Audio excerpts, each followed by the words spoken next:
Hello friends, welcome to the October edition of Monthly Viewpoints.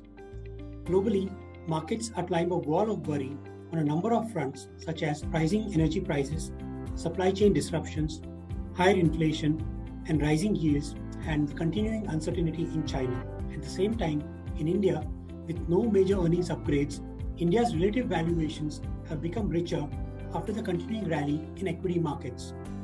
Considering all the above factors, we continue to maintain a cautious stance on equities in the near term. However, we are still constructive on India's growth going forward. India has been late in the recovery process versus developed markets, but has the potential now to catch up. Initial business updates for the second quarter of FY22 by some large and mid-sized corporates representing the organized sector from diverse parts of the economy such as discount retail, high-end jewelry and discretionary retail, real estate, NBFC retail finance and bank advances indicate that the economic recovery is continuing. High-frequency macro indicators for the July to September quarter such as manufacturing PMI, services PMI, personal loan growth, GST collections, electricity production and the core sector growth all point towards the expanding demand in the economy. Overall, the Indian economy is recovering well from the second COVID wave. Consequently, a recovery in the earnings growth is also expected, which would be positive for equity markets. In addition, because of the continuing uncertainty in China, India is also getting some benefit in terms of allocation from global fund managers.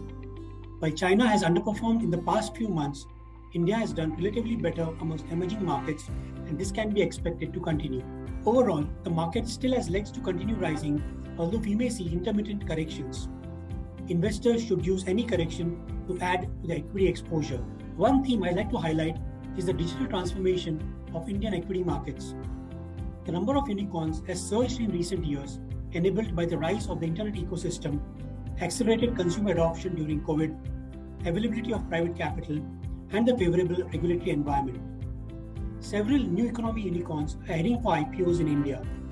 The Indian equity markets could see a larger representation from these new economy sectors and companies.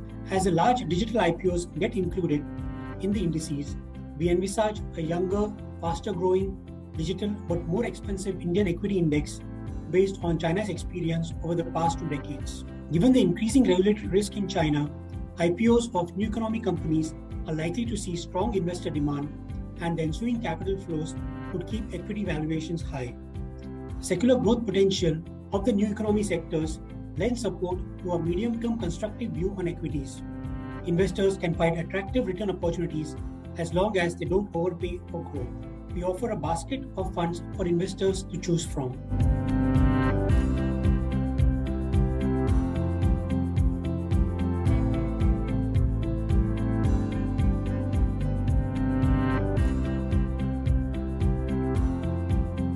Thank you and happy investing.